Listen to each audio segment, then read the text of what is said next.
তাই সোম থেকে শুক্র যেন জানি ঘুমটা আর ভাঙতে চায় না। আর আজকে রোববারের বাজার ভোর 6টার সময় ঘুম ভেঙে গেছে।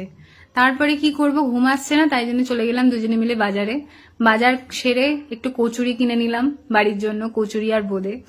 আচ্ছা, বাড়িতে এসে সেগুলোকে সার্ভ করা হলো, খাওয়া হলো। খুব সুন্দর ছিল, বেশ। রসগোল্লা বলে একটা মিষ্টির দোকান আছে আমাদের এখানে, ওইটা। তারপরে রেগে গেলাম আমাদের লাঞ্চ তৈরিতে। লাঞ্চে আমার আজকে ছিল মালাই কোফতা আর জিরা রাইস মটরশুটি দিয়ে। তো বাজারের সব সবজিপাতিগুলো ফ্রিজে স্টক করে একদিকে বসিয়ে দিয়েছিলাম, একটুখানি যে মশলাগুলো করব সেইগুলো সেদ্ধ করতে বসিয়েছিলাম, আর একটা আলু ক্রাশ করার ছিল সেইগুলোর জন্য ওখানে বসিয়েছিলাম। তো ফ্রিজ টিজ পরিষ্কার করে ডিশটা বানাতে শুরু করে দিলাম।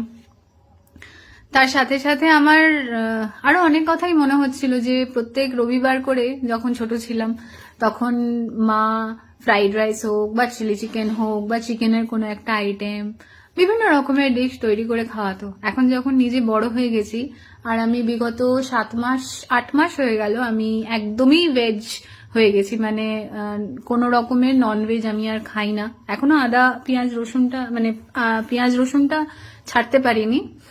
তো সেইগুলোর জন্যই আমি এখন আর প্রায় ননভেজটা খাই না। আমার একদমই জিনিসপত্র রান্না বান্না সবই আলাদা হয়। তো তার জন্য আমাকে কিছু না কিছু একটা মুখরোচক বানিয়ে নিতেই হয় প্রত্যেকবার। তো তার জন্যই এই ট্রাই চলছে, নতুন নতুন রেসিপি দেখছি, শিখছি, আর সেগুলোই ট্রাই করছি আপনাদের সাথে, আর সেগুলোকেই শেয়ার করে ধরছি আপনাদের এই ভিডিওর মাধ্যমে।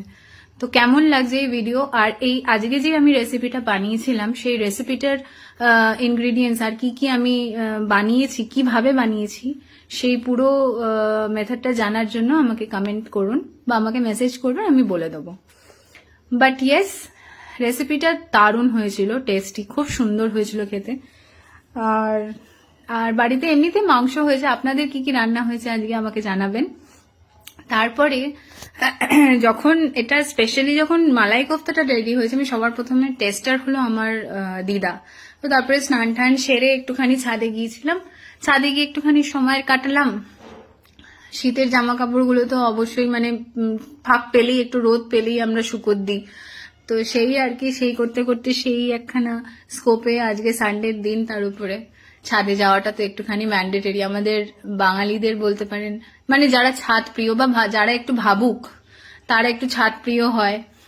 তো ওখানে গিয়ে একটুখানি ঘুরে বেড়ানো 5 মিনিটের জন্য। তারপরে নিচে নেমে এসে ভাতটা যেহেতু আমি আলাদা করে রেখেছিলাম, জিরা রাইসটা অ্যাকচুয়ালি আলাদা করে জাস্ট আমি ভাত খাওয়ার আগে ঠিক সেই সময়টাই করেছি। একদম সিম্পল মেথড, একটুখানি তেলের মধ্যে জিরে ফোড়ন দিয়ে ভাতটাকে ফ্রাই করে তার মধ্যে একটুখানি তোমার মটরশুঁটি দিয়েছিলাম, আর গন্ধরাজ লেবুর উপরের যে পিলারটা হয় সেইগুলো দিয়ে আমি স্কিনটা হয় সেটাকে আমি একটুখানি পিল করে ক্রাশ করে দিয়েছিলাম। তো সেটা তো দারুণ হয়েছিল খেতে। তো তারপরে আমার মেয়ের আজকে টাইকোন্ডো ক্যারাটেও শেখে, তো তার এক্সাম ছিল ইয়েলো বেল্টের জন্য, ফার্স্ট বেল্ট ওর, হোয়াইট বেল্ট থেকে ও স্টুডেন্ট থেকে এখন ফার্স্ট ইয়েলো বেল্ট ও পেলো। তো খুব হ্যাপি। তো তার জন্য একটা গিফট তো নিতে হবে আমাকে। তো সেইখানেই গিয়েছিলাম। আজকের দিনটা মোটামুটি ভালোই কেটেছে বাড়ির লোকেদের সঙ্গে। রবিবার মানেই বাড়ির লোক, মেয়ে, বর। আপনারা কি করছেন আজকে জানাবেন।